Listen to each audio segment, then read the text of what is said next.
This was the scariest dive of my life. It was a very advanced dive with sharks in open water. Like real sharks, not like the little tiny like reef sharks?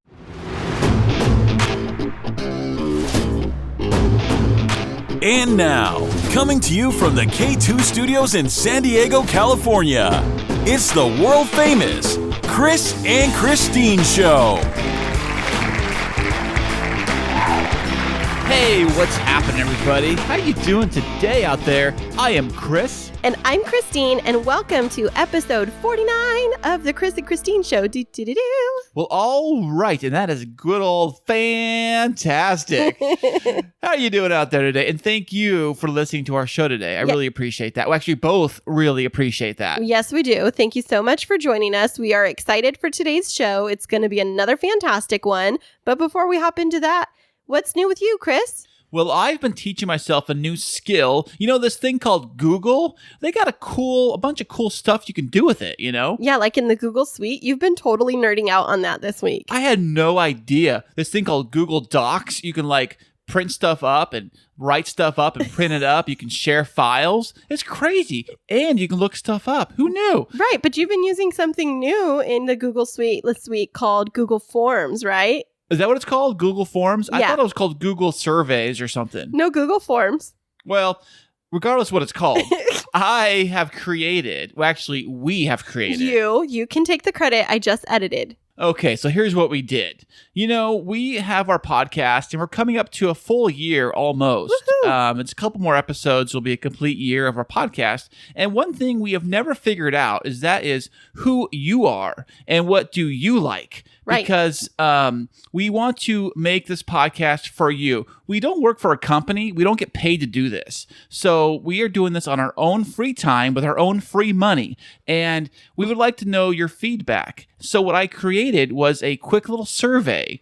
And if you can fill out the survey, and all you have to do is fill it out, you will be entered in a drawing to win a Amazon gift card.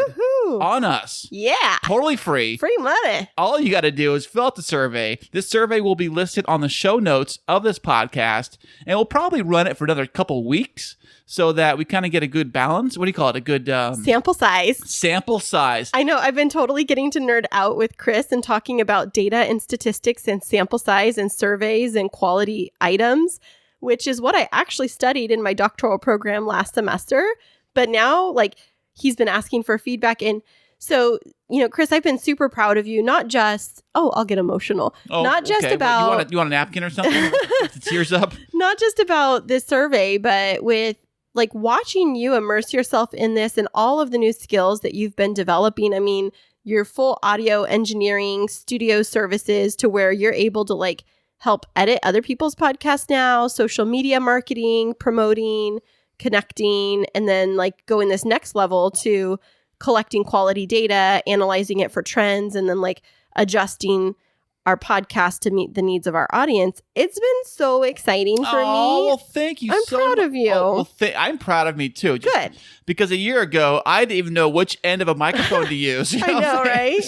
So the point being is that this survey is available on our website too. If you go to our website, krisandkristineshow.com, at the very bottom of the website, you'll see a little box click link thing. It'll say podcast survey.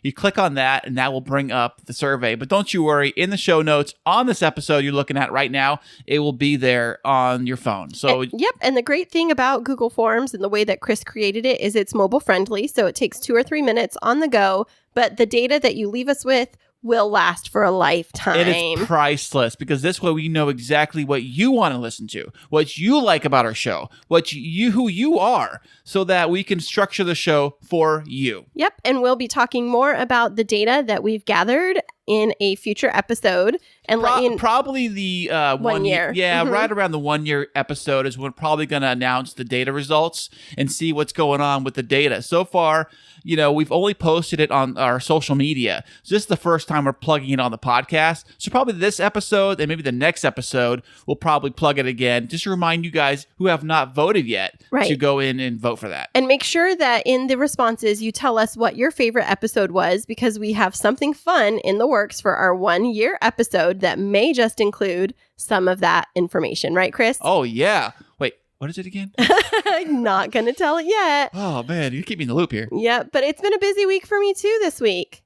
Oh, yeah? What's been going on? Well, first thing is we finally are going to get to start construction on rebuilding the hall bathroom. Yes. It starts on Tuesday. This Tuesday coming up. Right. So we're so excited. Demo day? Is that what it's called? Demo day is Tuesday, and it is going to be pretty much demoing everything except for a couple of the walls. But, we were able to, we're going to be repairing a lot of the stuff from the water loss, but we decided to go ahead and make up the difference on like putting in a new tub and new shower head and stuff so that it's a completely updated bathroom instead of kind of piecing it together. Right, Kris? Right. And I was planning on redoing that bathroom anyways. This entire house, when I bought it, for the most part, it was redone. It was remodeled, but they left a few things out. Right. They left out the downstairs bathroom. Right. And they definitely left out the upstairs bathroom. Yeah. The upstairs bathroom, it's original. Like It's well used. It's well, yes. It's well used. It was put away wet outside and written hard. So the bathroom, it definitely was one thing that I know needed to be replaced for this house. It's kind of weird because all the other rooms in the house are all done except for that one bathroom. Right. And it's kind of hard for me because typically during the work week when Kris is working nights, I still have to get up and get ready for work. And so I go into this bathroom and I get myself ready. But, there's things that don't quite function correctly, or just, it's not like, I don't know, I don't want to sound conceited, but it's not the prettiest and most comfortable place to get ready. And then the vanity, it's like built to 1980s standard, which means that it's at like 20 inches, 21 inches tall versus the now it's 31 inches tall versus 34 inches. Calm down now, contractor Christine. I know, but it's like when you're going to do your makeup and you're having to like lean down that low. Yeah. Why do you do my makeup? I know exactly what you mean. All right, Booker. But it's just a little bit inconvenient. So I'm thankful that Kris loves my design vision for the bathroom. And once it's completed, we'll definitely be including photos of the before, during, and after. Wait, did we do any before pictures before they ripped that bottom part out? Yes. I have them. Okay, good. Yeah. Okay, good. I have before pictures of what it looked like beforehand. And, I did the downstairs bathroom renovation just a couple of months ago. I mean, it was kind of like I don't want to call it a patch job. It was a temporary fix. Yeah, I mean, it's decent. I mean, it's not like you ripped everything out and replaced it. No, I just like covered over. Right, stuff. kind of covered some stuff up. But, that'll be in the future after wedding down the line, rehabbing that downstairs bathroom too. Probably before that, we probably got to do the air conditioning unit. Yeah, so many things. I know. The joys of homeownership. Yeah, when you're a homeowner, that's what happens. Yeah. You can't just call the manager and say, hey, apartment manager, fix my faucet. But one of the things I'm so excited about, Kris, in that bathroom is like it's going to be light and airy, and I think it's going to be kind of like a spa vibe to it, which is going to be nice and relaxing. And I think especially during this time with COVID and being at home, having a place to be able to like unwind and even like practice self-care in there would just be really nice to have. Yeah, and we discussed something this morning about another add-on to the bathroom that we're going to hang above the bathtub area. I know it's going to be Kris's idea, but I get to execute it is a little chandelier. Right. Like crystal and sparkly. Yes. And it's just going to be so beautiful bling, in there. Bling in the bathroom. When you're taking a shower, bling, bling, bling. Because in the shower, it's got a really tall ceiling in that bathroom. It's like really vaulted high ceiling above the bathroom.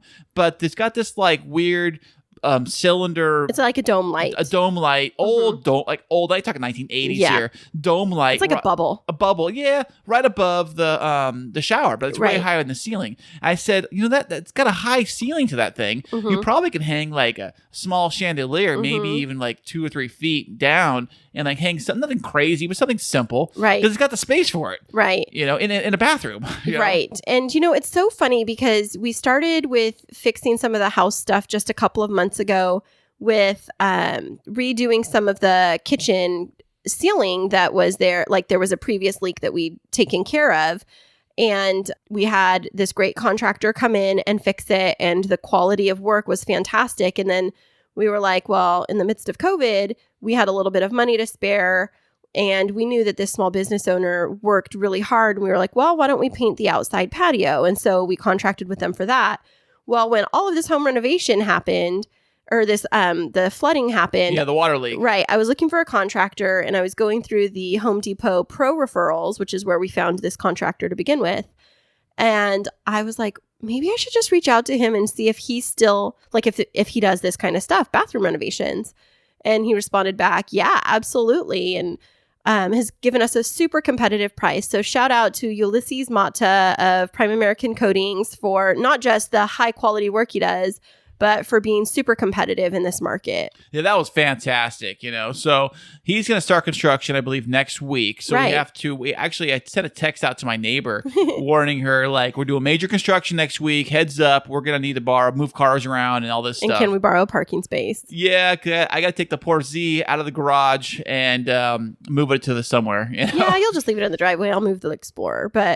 But I'm super excited, Kris, I know our bathroom is great, but midweek to be able to have an entire bathroom that's a place where I can relax and unwind is really good and really important. And I think that wellness is really important. And today's guest is actually going to share a little bit more with us about wellness, adventure, and just living your best life. Right, Kris? That is great. And we will have her on the show right after this. Hey there, K2 crew. We love having you as our loyal listeners. To keep up to date with what's happening behind the scenes, check us out on social media. Yeah, you can find us on Instagram and Twitter.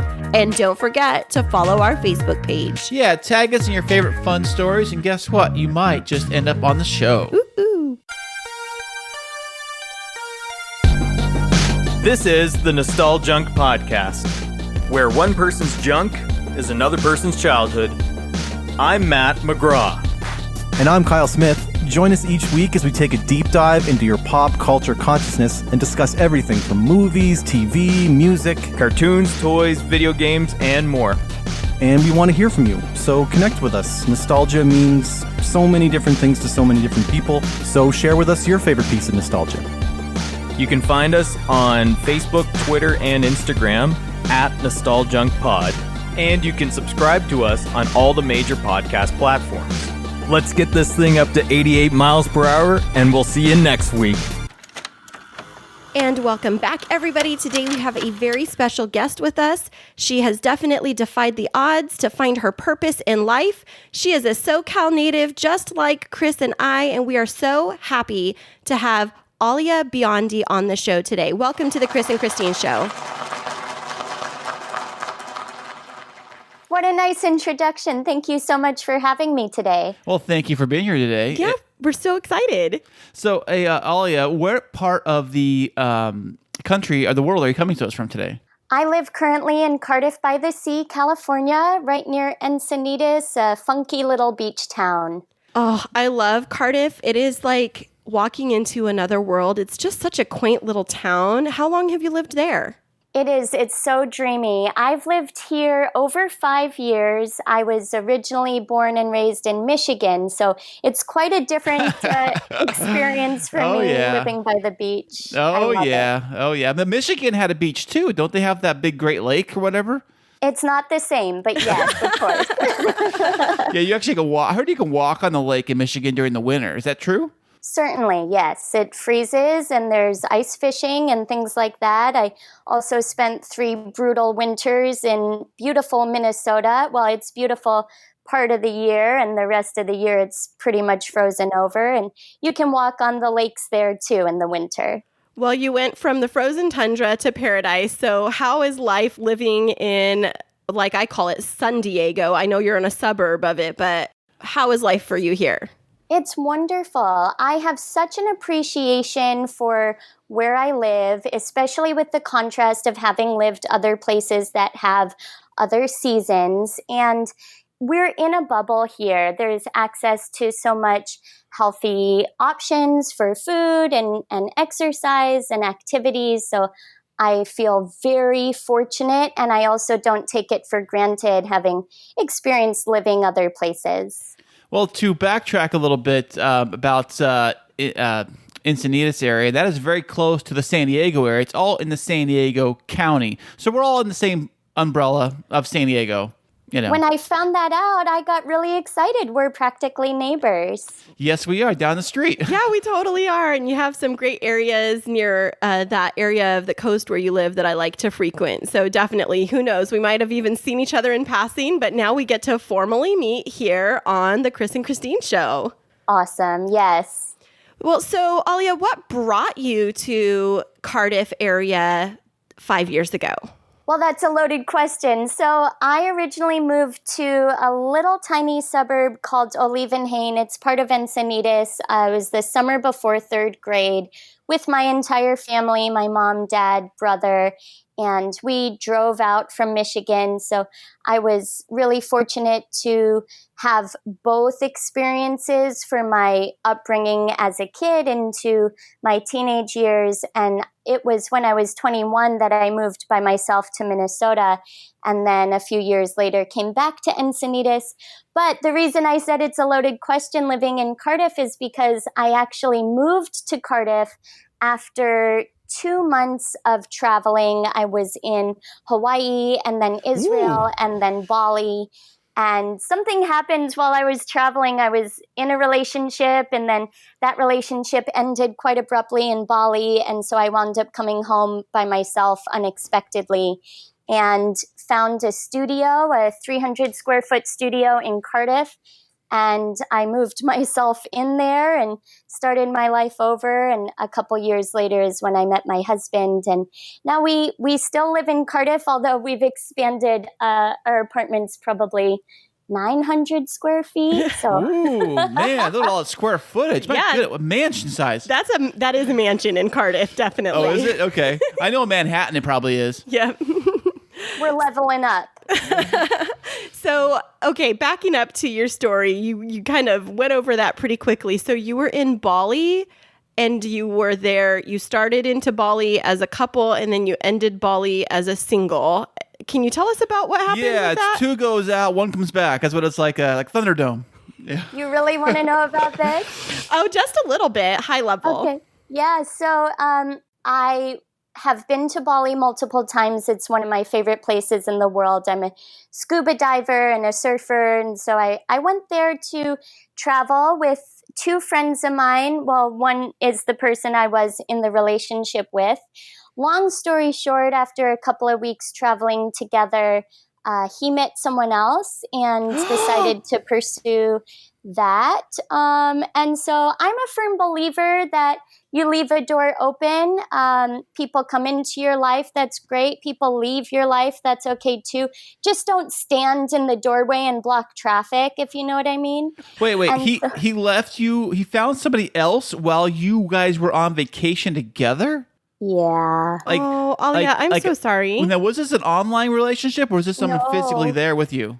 Yeah, physically there. I was actually affording to pay for a bit of his experience. He sold his car and decided last minute to join on the trip. And to be perfectly honest, it sounds terrible. And of course, it was really hard at the time and shocking.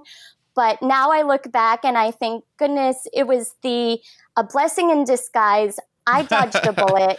Seriously grateful that he took himself out of my life. Definitely. I've heard this phrase that sometimes your setback is really your setup. And it sounds like when you came back from Bali, you made this decision to go out on your own, single gal, make your way in the world, and something magical happened and you met the love of your life. Is that what I'm hearing? Yeah, in a nutshell, totally. I spent a couple of years self-partnered. Do you guys know what that means? No. What does that mean? So I decided to no longer date men. I'm a straight person, so that's why I say that. Oh, okay. Yes, clarification. Got it. And I dated myself for that time. It was about 2 years. And I had a lot of self-doubt and fear and things that were holding me back in life because I would give everything in my relationships and even sacrifice myself in many ways. And so I self-partnered and learned so much about who Ahlia is and what I want and also what I have to give in a relationship, but also what I am open to receiving. So a couple years later is when my now husband walked into my life, and he certainly is the perfect complement to this very independent and active, dynamic lifestyle that I lead. I love that so much. And I've never heard that term before, self-partnered, but I have heard of like dating yourself. That's actually a little bit of, it's a little bit of Kris's and my story where I took a break for 5.5 months from any type of dating, and similar to you, had the journey of like searching for who I really am and getting to know who I am as an individual separately from a relationship. That's good, because a lot of people don't do that. You know? Right. And so it does definitely change things when you step into a relationship after that, when you're a lot more confident in your own identity versus getting it intermixed with somebody else's. Absolutely. I agree. And I wrote in my vows to my husband that I promise to remember that we don't complete one another, we complement each other. Wow, that's great.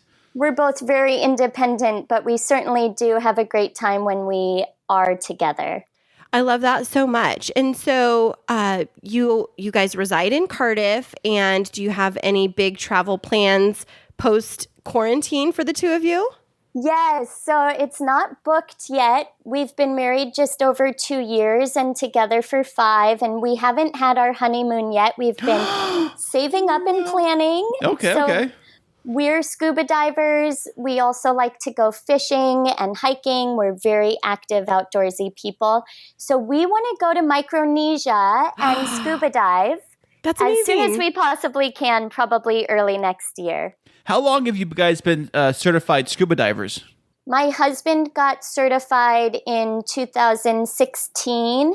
He's logged, I would say, close to 2-3 dozen dives. He's still considered a newer diver. Right. I myself was certified when I was 15, and I've logged over 500 dives. Wow, so you're like a real pro. Have you had any scares, like you know what I'm talking about, where like the air machine goes out? I don't know how it works, or the bubbles, or how's that stuff work?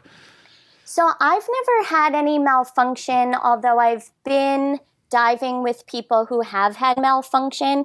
In fact, a dive that my husband Josh and I did in Hawaii, his air supply wasn't fully attached to his tank. And he was fine, but I was very cognizant of his air consumption. And I realized that he was consuming a lot of air very quickly. So I just kept an eye, and it also impacted his buoyancy. So I was close by enough that if he needed help, I could give him my octopus. But we finished the dive, and it turns out it was an O-ring malfunction. But again, he was fine. However, I did a liveaboard in Indonesia with my sweet mom, who's in her 60s. And this was the scariest dive of my life. It was a very advanced dive with sharks in open water. Like real sharks, not like the little tiny like reef sharks? They were reef sharks, but they were 6 to 8 feet. They were black tip, white tip, and gray reef sharks. They have teeth like the rest of them. They'll bite. And more dangerous than the sharks, in fact, was the current. The current was so strong. And so we had to do something called a negative descent, where you don't come up and check your buoyancy. When you back roll, you go straight down. And so my mom, of course, is my buddy, and we back roll and we drop down, and I'm looking for her, and all of a sudden I don't see my mom anymore, and it was really important to just get down to the bottom and then pretty much hold on for dear life. They told us before the dive that someone recently had been swept away, never to be seen again. Oh, no. And so we get to the bottom, and I'm looking for my mom, and I can't find her. Here I am with my GoPro, and I did get some video of the sharks, but all awesome. I can think about is, where is my mom? Oh, I bet, yeah. 40 minutes later, 40 minutes! Crying in my mask, I'm having diaphragm contractions, and a little voice comes into my head that says, Ahlia, if you don't calm down, you're the one who's shark food. So breathe slower, relax. There's nothing you can do right now about your mom. long story short, there were 3 dive masters on that particular dive with us, and one of them saw my mom struggling and took her around to the leeward side of where we were diving with less current. Oh, wow. So she was fine. And when we surfaced, I was just so happy to see my mama, and I'm crying, and it's, out of my eyes, my nose, my mouth, just everything is dripping. And my mom hugs me. She goes, "Oh, Ahlia, I never knew I meant that much to you." Oh, that's so sweet, but very scary at the same time. I hate when somebody is MIA, no matter where they're at, even if they're at the store. Yeah. And Christine's like, "Where's Christina?" She can't get a hold of her. Oh, I feel the same exact way. And I would go a ahead. step further. Like, I am petrified of open water. I've been really trying to go up against that. So Kris and I in October went snorkeling out in open water in Hawaii, and I've been snorkeling one other time. But I am claustrophobic and I have a fear of open water. And so I see the scuba divers, I'm like, oh, heck no. Like, even when we were snorkeling in Hawaii, we were up at the top, and then you could see the scuba divers down, only like 15, 20 feet. And I started to get a panic attack just watching them, because I'm like, what if their hose comes undone? I don't even know the terms. Or what if what if they get stuck? What if they can't get up? And then you have all of these movies of worst case scenarios. So you are a superhero in my mind. Oh, well, bless your heart. Thanks for saying that. I grew up very afraid of a lot of things. I had a lot of fear as a young person. And then a lot of the things that I was afraid of wound up happening to me. And I thought, what? Being afraid just makes your life worse. And then when it happens, it's like you go through this challenging thing, like being left in a third world country, and you get through it. You just put one foot in front of the other and move forward. So having fear is something that has never gone away for me, but I live by the adage, feel the fear and do it anyway. Oh, I love that so much. But going back, you said that those things you were afraid of, many of them happened. Was there anything like very significant and traumatic that occurred in your life that was a real turning point for you? Turning point was definitely the situation in Indonesia, where I felt like I gave so much of myself and got that in return. And it really was a pivotal time for me. I teach yoga, and my students even will reflect about how after I came back from that trip, I was so inspired and reconnected to the essence of what's important in life. And of course, I was hurt, devastated at the time, but I really wanted to come home to myself like I never had before. I will say that I have had other traumatic experiences in my life. And so going through some difficult things has definitely made me stronger, but also have contributed to a lot of physiological challenges. I have some health issues that I deal with to this day. And I focus a lot about letting go, because those things aren't happening in my life anymore. And the more I think back or hold on or grip to that story, the more I feel the physiological impact of it. And the more I acknowledge those things happened, but they're in the past, and you can feel those feelings and then move forward, the more progress that I make. So you said medical injuries. What medical situations are you talking about? If you're allowed to share, can you share those? Sure, yeah. So in 2018, I had surgery on my small intestines. I had what's called an intussusception, where the small intestine basically telescopes into itself and causes a mass or a blockage. It turns out that it can go in and out of itself, like naturally. So I waited a couple of months after finding out the diagnosis, because I was busy surfing and leading a teacher training curriculum, and I had travel plans that it would have interfered with. And when I did have the surgery, they didn't find the intussusception. So I came out with 3 tiny scars, but no worse for wear. I had a traumatic brain injury in 2015. Mm-hmm. How'd you get that? I was surfing World Championship contest in Makaha. Speaking of sharks, just to add, Makaha is a breeding ground for tiger sharks. Oh, wow. I'm 5 feet tall. I weigh about 90 pounds. I'm a very petite person. And a few weeks before that contest, there was a shark attack, basically, and a young person, a 13-year-old boy, was bit. And my friends at the time gave me a lot of confidence, saying, "You look nothing like a 13-year-old boy." Okay. Which was a double slap in the face, but we laugh about it now. And so at this contest, we ranked 5th in the world. And after we didn't make it to the finals. The top 4 teams make it to the finals, but we did get through the semifinals. And after that, we went for a surf just for fun.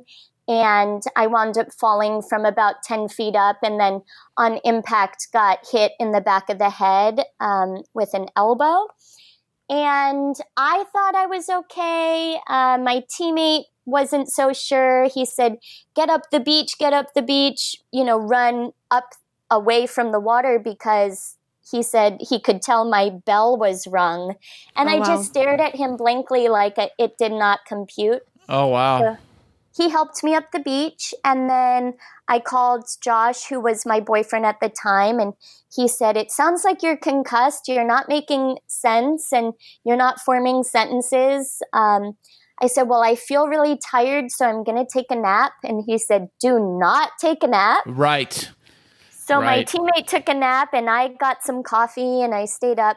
Well, I wound up surfing a little bit more just for fun. You're in Hawaii, and I paid to be there, and I took the time off. I wasn't going to let the opportunity pass me by. But a few days later, I get on an airplane, and I thought I was a goner. I thought I was going to die on that airplane. My head felt like it was exploding. You had not seen a doctor yet at that point? That's correct. I had not seen a doctor. When I got home, I did see a doctor who diagnosed me with a moderate concussion, and I had to stop training, stop surfing. I couldn't teach yoga for a number of weeks. And that was also a pivotal point in my life, because I started writing the yoga teacher training curriculum that I lead several times a year now, and have gone through several iterations, but it's a 200-hour Yoga Alliance accredited program. That's incredible. And, recovery from a concussion, if those that are listening have never had one, or had one to the severity of what Ahlia is mentioning, it can be underscored by people thinking, well, it's just a bump in the head. But really what happens is it can mess with everything. It can mess with speech patterns, with short and long-term memory, with I'm trying to come up with the words. I've had a traumatic brain injury in my past too, with the concussion. Word retrieval is one of them. Response time is one of those. So like if you're driving and you might not be able to react soon enough. And so sometimes it can be underscored if you don't have the right professional. But what was your recovery from that traumatic brain injury like?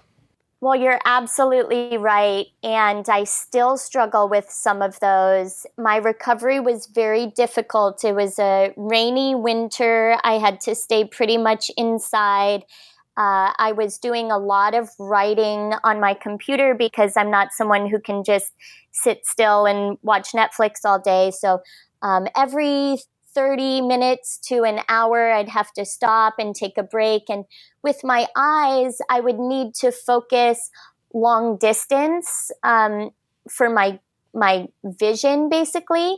So I'd have to kind of go outside and look off into the distance. I had to wear different glasses. I wound up getting a lot of headaches. Even to this day, I get migraines usually once every 2 months, as much as once a month. Pretty debilitating migraines. And I definitely have long and short-term memory loss, word retrieval problems, a whole host of lingering issues, even though it's been 5 years. Wow. Well, you mentioned that after that recovery, it really did inspire you to do something different, and you built a yoga training course. How did those two connect? Like, how did you get from traumatic brain injury to yoga is the answer? I had been teaching yoga for a long time and leading teacher trainings for different yoga studios, and I had learned a lot, but there was something that I felt was missing from the teacher trainings that I was leading where the studio provided the material. I felt like sometimes it was really focused on the yoga philosophy, and I think that's really important, but that's not everything. And others were really focused on the practical aspect of being able to teach a class to a group of students, and that's important as well, but it was missing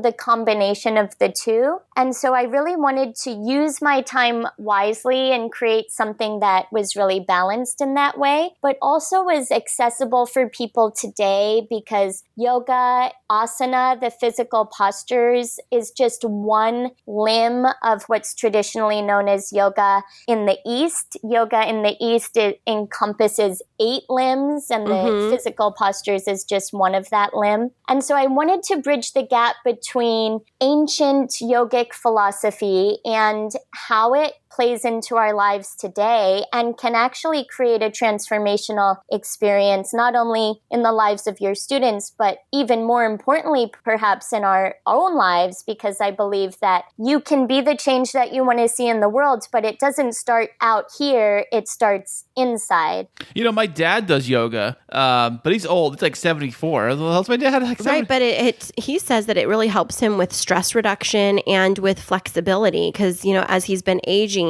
he sees some of his friends that, might not be able to move as flexibly. And so is that something that you see an older population working with you for, like, mental sharpness, stress reduction? Yes, balance also. Yeah, that's huge. And I think that's the goal, no? To practice yoga well into your 70s, 80s, and beyond, to be able to do that type of activity as you age is, for me, it's definitely the goal. And my mom, who's so inspiring, she actually went through my yoga teacher training years ago, and she teaches now. She does so many of my yoga classes. She's my biggest fan. Aww. And she can do a headstand. What? That's amazing. She's in her 60s, and she No just way. upside down. It's super cool. I should try that. Hey, Christine, what do you think? I should try a headstand? I could try to do that. No, so getting Kris to slow down to do anything is quite a journey in What are you talking itself. about? But, you know, I will tell you very honestly, I love yoga.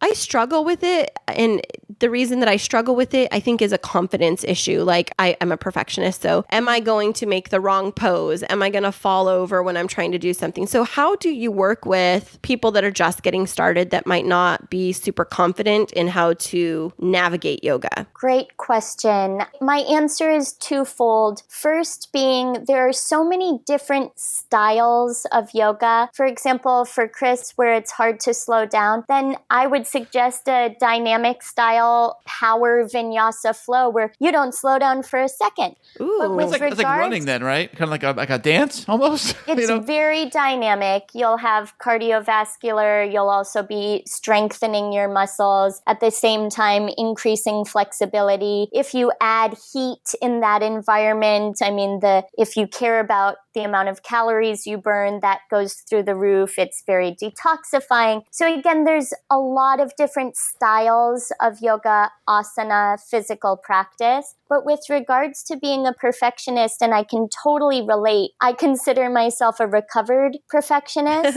And you learn as you go, and it definitely takes time, that it's less about how the posture looks and more about how the posture feels. And now I translate that also off the yoga mat. It's less about how we look physically, and beauty, is in the eye of the beholder, but it also fades with time and gravity. And what's inside of you counts so much more to make you beautiful than what your features are or our societal norm for standard of beauty. Right. And so over time, you get to know yourself on such a deeper level and take such good care of yourself, both on and off the mat, where that perfectionistic tendency hesitancy naturally starts to subside because you feel so good doing the practice, no matter if you're doing it correct, by someone else's standard or not. That totally makes sense. Now, with this current context that we're in, everybody coming out of sheltering in place and being in this stage of post or mid isolation, how has that impacted you as a yoga instructor and your students? It's been this very challenging but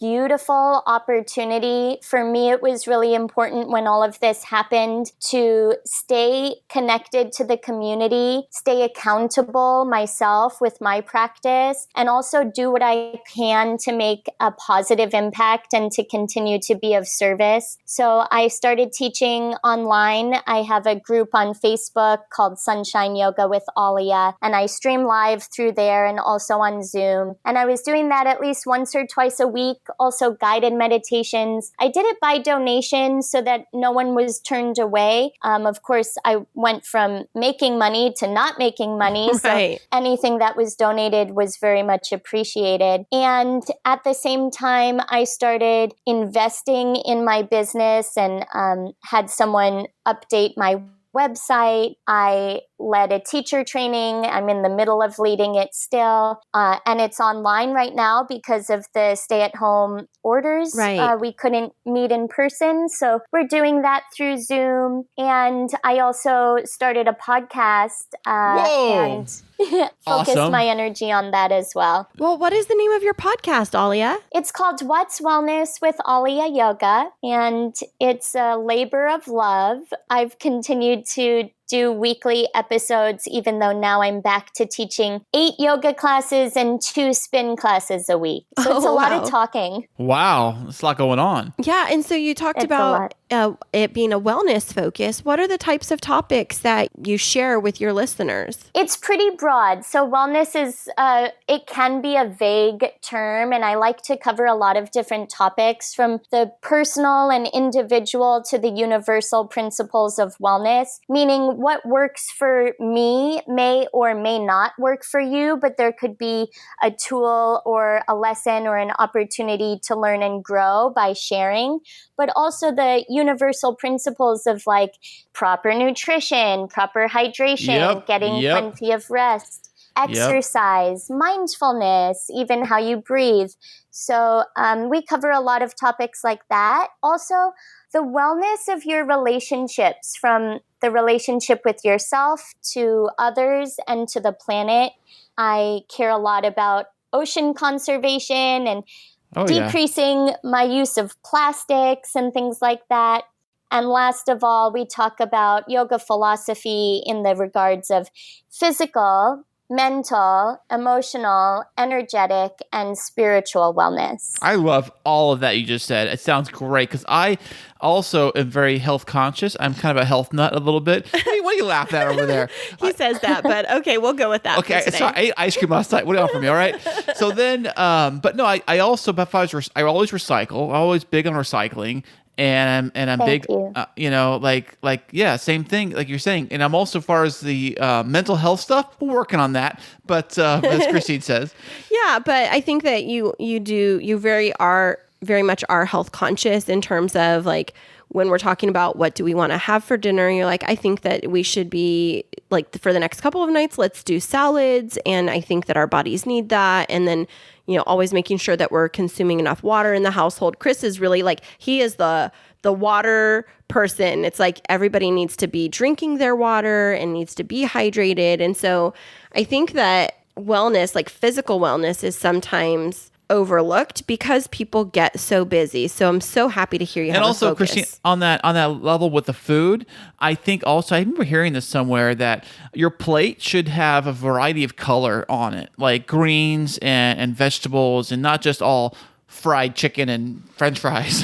You know what I'm saying? Yeah, every color on your plate is ideal. Having, red if it's strawberries or beets, and blue if it's blueberries, and every color you can imagine, yellow, bell peppers, and that is the ideal situation. However, let me say this, everything in moderation, including moderation.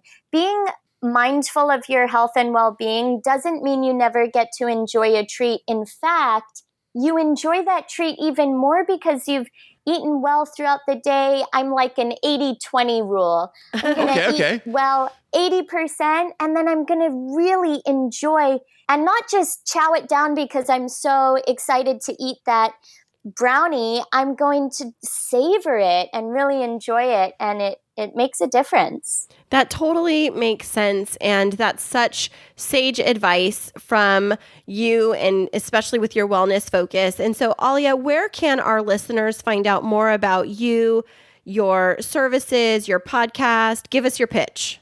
Sure thing. So my website is ahliayoga.com, spelled AHLIA. That goes through to my YouTube, which is Ahlia Yoga. I have 60-minute, 30-minute, 45-minute classes, guided meditations, different styles of classes. We talked about power vinyasa. I also have gentle yoga classes. So all levels, variations. Website and YouTube, Ahlia Yoga. That's my Instagram as well, Ahlia Yoga. And then my podcast is called What's Wellness with Ahlia Yoga. And that's on Anchor, Spotify, iTunes podcasts, of course. It's on a couple other platforms. And I do have an Instagram for it at What's Wellness Podcast. I love that so much. And so for all of our listeners out there, as you have been starting to emerge slightly from the stay-at-home orders, or you're thinking about starting to make some of those moves that maybe aren't so driven by quarantine decisions, we'd encourage you to check out Ahlia's webpage and check out her podcast to get some great tips on how to move forward into a new stage of 2020 with wellness being at the center. And so with that, Ahlia, we want to thank you so much for being on the show. Thank you for having me. Thanks, Ahlia. I'm Brucker. I'm Levi. And together we co-host a movie podcast called Film on the Rocks. On our movie podcast, we like to have fun with movies, and we don't like to break down movies beat by beat, scene by scene. We like to talk about what was fun about them. So we talk about our favorite scenes, sprinkle in some trivia. We debate whether or not they deserve a sequel, and we also talk about some drinking rules that they can have, such as drink every time Vince Vaughn stuffs his face in Wedding Crashers. Or something we call the Yoda clause, which is every time Frank Oz jumps on a screen, finish your drink. You can find us on Google Podcast, iTunes, Stitcher, Spotify, or really anywhere you can find podcasts, if this sounds interesting to you. Yes, and we also love listener interaction, and we also like to take movie requests, so you could reach out to us on Twitter at Film on the Rocks, Instagram, Film on the Rocks Podcast, or email us at fotrpodcast@gmail.com. Hope to hear from y'all. Give us a listen.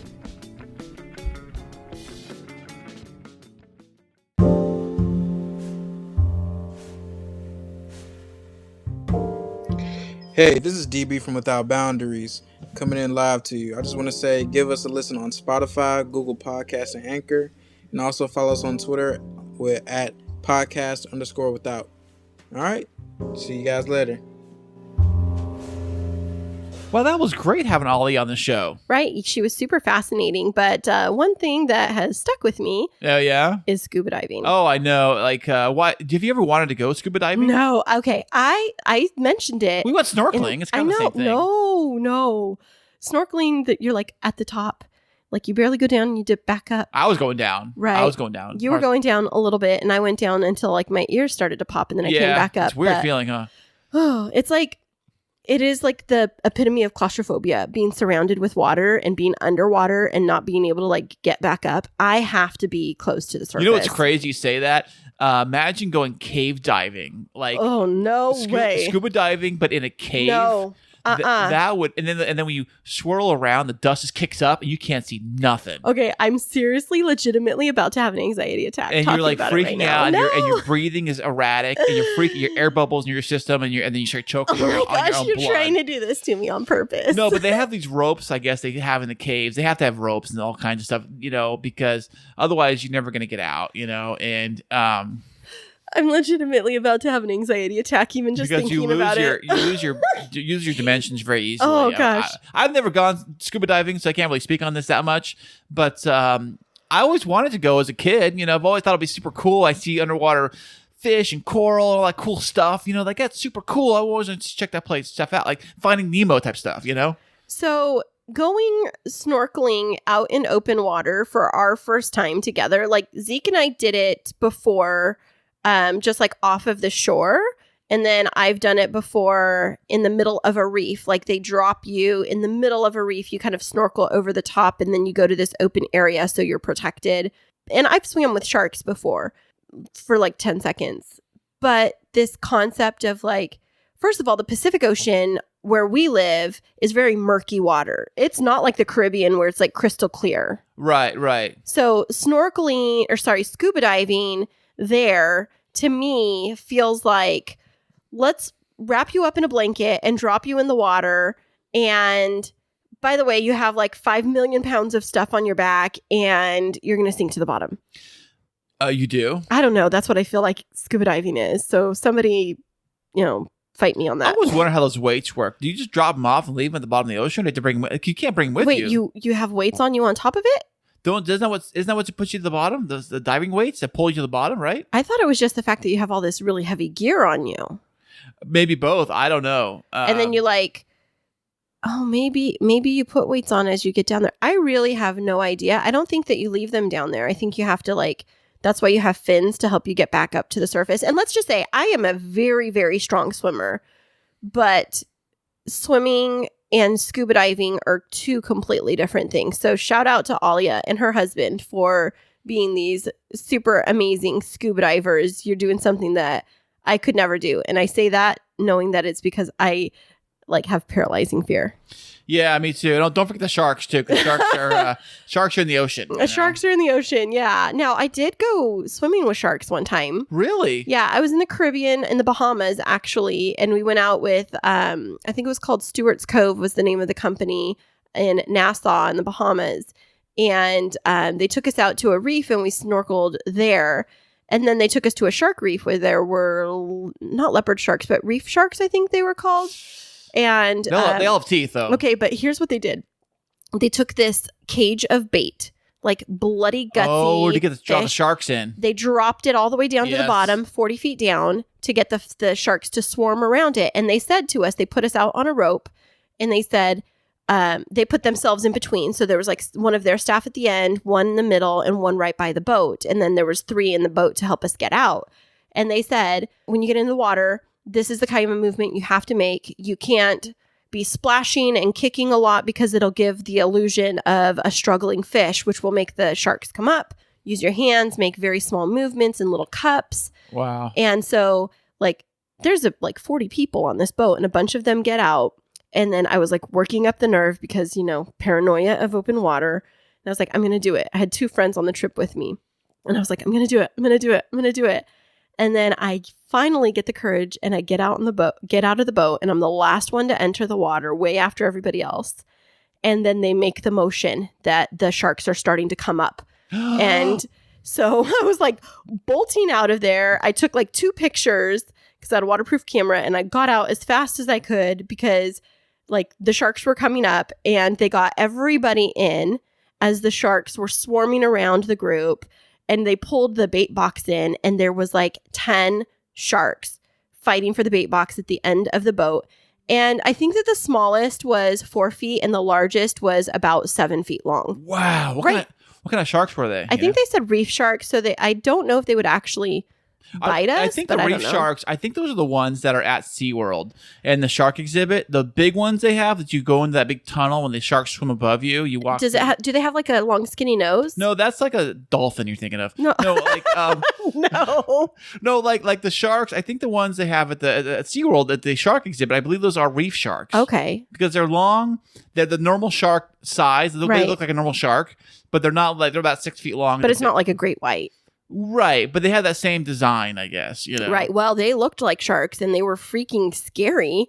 And so that's my claim to fame is for 30 seconds of my life, I swam with sharks. And that was enough to cure me of ever thinking of going scuba diving. I went swimming with sharks too once. When? Leopard sharks? We're the ones that are in the sand, right by the ankle slapper, Sand sharks? Sand sharks, yes. I went swimming with those. The kind of sharks that are in the sand, AKA sand sharks. I guess that's what they're called. They have mating season here in La Jolla. And those are leopard sharks. What? Yeah, maybe what are the? Yeah, don't they have those at SeaWorld? As you walk in, they have that little exhibit. You put your hand, you pet them and stuff. See, there you go. You pet the sharks at SeaWorld, right there at the petting exhibit, right in the front. But I got to swim with those in La Jolla in the water over here, and it was kind of scary because I was very, very scared of sharks. You know, who isn't? And so I was scared of sharks, and I was swimming with them, and I was like, I can't do this no more. I mean, they're not going to bother you. They're not going to bother you. But I did see a documentary. I think it was Shark Week, and they had a guy showed a video. He was filming underwater, so it showed him filming the sharks underwater, and his video, the shark took a chunk out of his leg. Whoa! On video, and I'm like, nope, not for me. I am not going to the water. And he was just walking around, and he wasn't even like trying to bother the sharks. He was walking, and it took a chunk out of his leg. Well, that's kind of like your little interaction with the stingray, which was just over a year ago.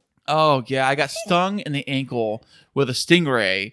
And I was like, and the funny thing is that I was looking back at the footage. I have it on my Google video or Google Photos. And I look at the footage, and I was filming myself with a GoPro. And at the exact moment I get stung, I caught that on camera. And my face goes from like, oh, gosh, oh. It was, and then it was an ordeal for days, not hours. I gotta days afterwards. I gotta find that clip, and I gotta isolate it and put it on our social media and say, "Welcome to Shark Week, everybody." Well, that was enough to cure us of scuba diving, and so thank you, Ahlia, for sharing your fun story, and we hope that you continue to share your love and light with everybody. And we thank you all for listening in again this week. We hope that you've learned something new about yourself or about us, including Chris's notorious stingray story. That's right. Thank you for listening, and hope you guys have a fantastic week. And don't forget to fill out the survey so you can enter to win an Amazon gift card on us, free of charge, on the house. We'll email it to you. So thank you, and we'll see you next week. Remember this week that life is too short to wake up in the morning with regret. So love the people who treat you right, forget about the ones who don't, and believe that everything happens for a reason. If you get a chance, take it. If it changes your life, let it. Nobody said that it would be easy. They just promised it would be worth it. Thanks so much for joining us. I'm Kris. And I'm Christine. And until next week, keep moving forward.